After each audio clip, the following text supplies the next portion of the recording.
I was doing really well in school, but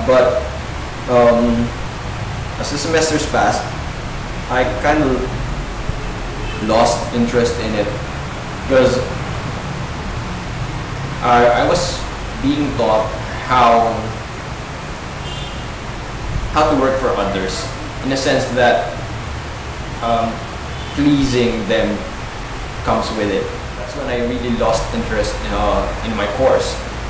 So what I did was I skipped school and I started to teach myself how to paint because I've been exposed a little with what an exhibit is, because I was able to attend a few.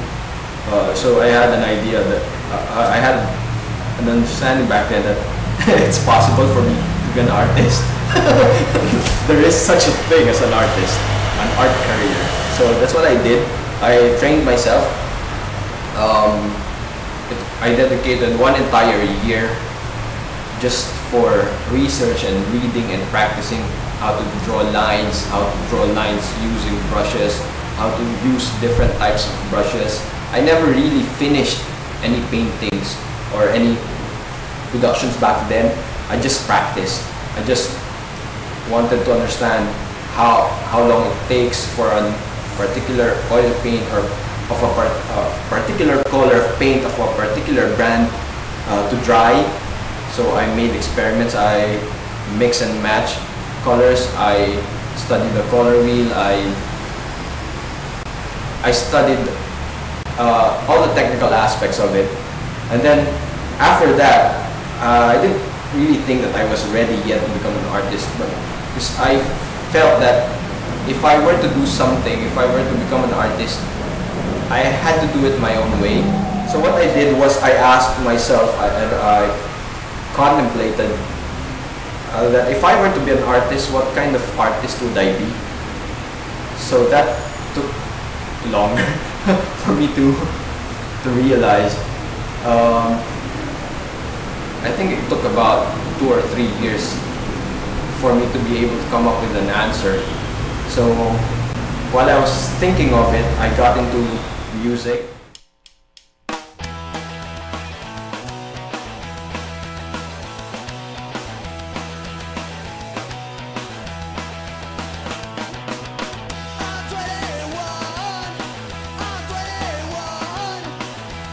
I made music because I restricted myself from painting, because I didn't want to paint unless I knew why I was painting.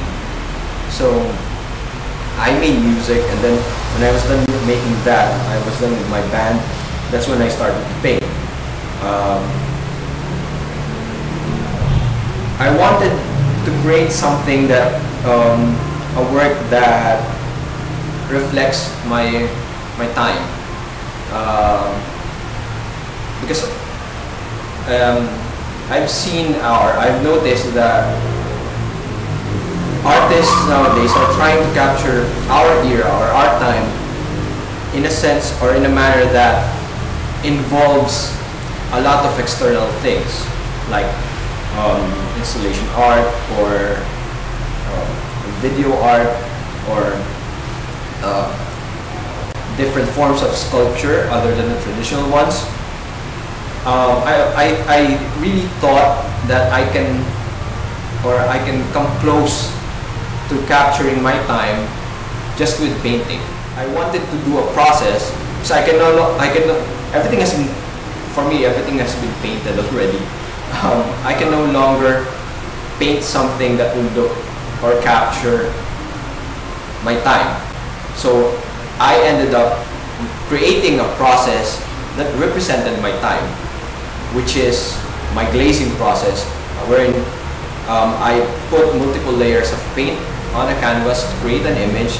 At the same time, I never blend my colors. What I do is I lay them crisply side by side, so that the audience can break down the colors that I use. It's similar to the concept of a computer printer. I wanted to represent the mechanical process that is available today, which is digital printing or computer printing. At the same time, I wanted it to be modern looking. So I used colors that I tried to do away with colors from the Renaissance or the early Impressionist era, just so my works can have this, can catch up to the colors that are being used today.